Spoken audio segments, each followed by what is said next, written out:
Hi, காலையில் work அவுட்டெல்லாம் முடிச்சுட்டு வரும்போது 7:30 ஆயிடுச்சு. காலையில் 4:30க்கெல்லாம் எழுந்திரிச்சு மாவெல்லாம் ஆட்டி வச்சுட்டு, அரிசி ஊற வச்சுட்டு, சப்பாத்திக்கு மாவு பிணைஞ்சி வச்சுட்டு, பன்னீர் பட்டர் மசாலாவுக்கும் ரெடி பண்ணி வச்சுட்டு, டீயெல்லாம் போட்டுட்டு போயாச்சு. கிளம்பி போயிட்டு இப்போ தான் 7:30க்கு தான் உள்ளே வந்தேன். வந்த உடனே பொல்லங்காய் அரிஞ்சு தாளிச்சுட்டு போட்டு ஒரு அடுப்பில் பன்னீர் பட்டர் மசாலா கரைச்சி ஊற்றியாச்சு.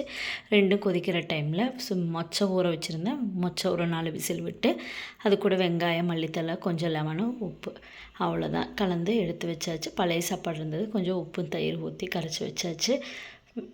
பழைய சாப்பாட்டுக்கு தான் எங்கள் வீட்டில் சண்டையாக இருக்கும். உங்கள் வீட்டில் என்ன சமையல் பிடிக்கும்னு சொல்லுங்கள். புடலங்காய் வேகும்னு பார்த்தா கொஞ்சம் வேக டைம் ஆகுதுன்னு லைட்டாக தண்ணி தெளிச்சு விட்டாச்சு.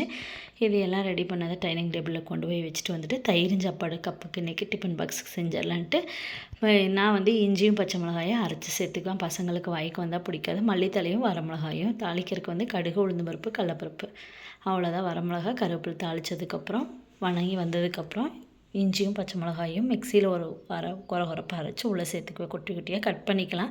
இருந்தாலும் அது டைம் எடுக்குங்கிறனால அரைச்சும் சேர்த்திக்கிறது. வாய்க்கும் வராது. வாய்க்கு வந்தால் பசங்களுக்கு பிடிக்காது. அதுக்குள்ளேயே சப்பாத்தியும் தேய்ச்சி போட ஆரம்பித்தாச்சு. பன்னீரை ஃபஸ்ட்டே பட்டரில் ரோஸ்ட் பண்ணி எடுத்து வச்சாச்சு. இனி கொதித்து வந்ததுக்கப்புறம் கஸ்தூரி மெத்தி போட்டு கொஞ்சம் சர்க்கரை, மில்க் மேட் கொஞ்சம் ஊற்றினோம்னா க்ரீமியாக நல்லாயிருக்கும். கொஞ்சம் தான் இருந்தது, அதனால் கொஞ்சம் பாலாடையும் சேர்த்து அரைச்சிட்டேன். அப்புறம் குக்கர் சாப்பாட்டு மேலாப்பில் சாப்பாடு ஹாட் பாக்ஸில் எடுத்து வச்சுட்டு அடி சாப்பாடு நல்லா கலந்து விட்டு தாளித்தது கொஞ்சம் பாலும் சேர்த்து நல்லா கலந்து வச்சாச்சு. ரெடி சமையல். சப்பாத்தி, பன்னீர் பட்டர் மசாலா, புடலங்காய் பொரியல், அப்புறம் மொச்சை வேக வச்சுருந்ததில் வெங்காயம், பச்சை வெங்காயம், மல்லித்தலையெல்லாம் போட்டு ஷாலட் மாதிரி பண்ணியாச்சு. வெள்ளை சாப்பாடு, தயிர் சாப்பாடு.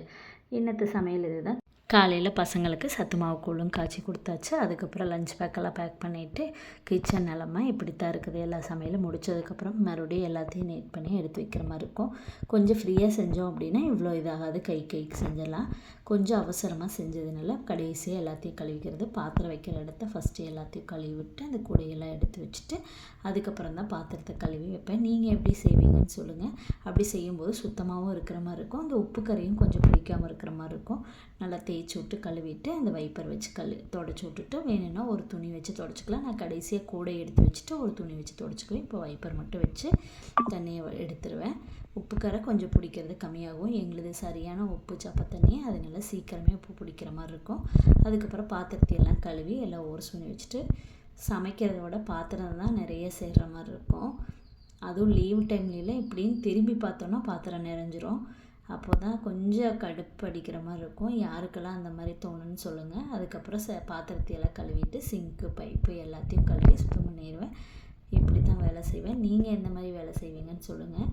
ஏன்னா இப்படி செய்யும்போது உப்பு கரையும் பிடிக்காது. இந்த மாதிரி கழுவும்போது எனக்கு மைண்டும் ஃப்ரீயாக இருக்கிற மாதிரி இருக்கும். அந்த நாள் ஃபுல்லாக கிச்சனுக்குள்ளே எந்த வேலையும் இல்லாத மாதிரி இருக்கும். நீங்கள் எந்த மாதிரி செய்வீங்கன்னு சொல்லுங்கள். ப்ரஷ்ஷு, சோப்பு எல்லாத்தையுமே கழுவி சுத்தம் பண்ணிடுவேன். சமைச்சு முடித்ததுக்கப்புறம் இனி நைட்டு சமையல் தான். இன்றைக்கி மதிய சமையலில் உள்ள மதிய லஞ்சுக்கும் சமைச்சாச்சுங்கனால இனி இடையில என்ன டீ போட்டாலும் யாராவது கெஸ்ட்டு வந்ததோ தான் அடுப்பு வேலை, மற்றபடி எதுவும் இருக்காது. கழுவுனதுக்கப்புறம் கிச்சனில் எப்பயும் யூஸ் பண்ணுற துணிக்கு சோப்பாயில் கொஞ்சம் ஊற்றி நல்லா கசக்கிட்டு ஒரு சொம்பு தண்ணி ஊற்றி அதுலேயும் கொஞ்சம் சோப்பாயில் சேர்த்து அந்த தண்ணியை வச்சு எல்லாத்தையும் தொடச்சி எடுத்துருவேன். ரொம்ப நீட்டாகவும் இருக்கும், பார்க்கவும் நல்லாயிருக்கும். இந்த துணியுமே பார்த்திங்கன்னா இந்த பெயிண்டிங் இதுக்கெல்லாம் யூஸ் பண்ணுவாங்க ஹார்ட் ஒர்க்ஸ் கடையில். அது கொஞ்சம் துணி நல்லாவே கொஞ்சம் அந்த அழுக்கியெல்லாம் எடுத்துகிட்டு வர மாதிரி இருக்கும். நானும் விலைக்கு வாங்குகிற துணியை விட இது கொஞ்சம் யூஸ்ஃபுல்லாக நல்லா இருக்கிற மாதிரி இருந்தது. அதுக்கப்புறம் வேறு எந்த துணி வேணாலும் வச்சு தொடச்சிக்குவேன். ஃபஸ்ட்டு சோப்புக்கு இதுக்கெல்லாம் துடைக்கிறதுக்கு இந்த துணியை வச்சு எல்லா இடங்களையும் ஃபஸ்ட்டு ஒரு டைம் தொடச்சி விட்ருவேன்.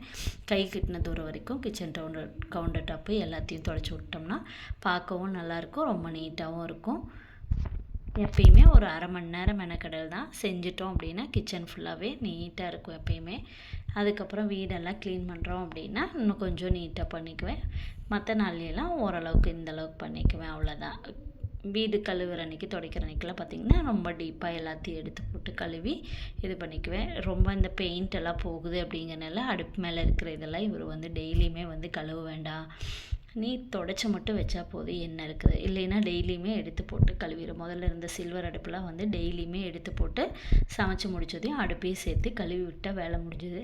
ஆனால் இதை தூக்கி கழுவலாம் முடியாது, தொடச்சி தான் எடுக்கணும்.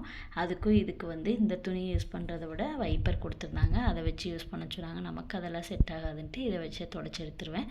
தொடச்சி எடுத்துகிட்டு எல்லாம் கழுவி துணியெல்லாம் அலசி எல்லாத்தையும் காய வச்சிட்டோம் அப்படின்னா நல்லா வெயிலில் நல்லா நீட்டாக இருக்கும், பார்க்கவும் நல்லாயிருக்கும். இங்கே விளக்கி கழுவுற இடத்துல இந்த இடத்துல எனக்கு தண்ணி படுற மாதிரி இருக்கும். அதையும் லைட்டாக ஒரு டைம் தொடச்சிட்டோம் அப்படின்னா நீட்டாக இருக்கும்.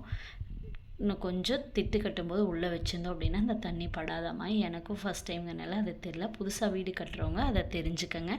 கொஞ்சம் அந்த கபோர்டு அடிக்கும்போது ஒரு 4 இன்ச்சு உள்ளே தள்ளி வைக்கணுமாம்மா. எல்லா வேலையும் முடிச்சாச்சு. என்னோடய வீடியோ பிடிச்சிருந்தா சப்ஸ்கிரைப் பண்ணுங்கள்.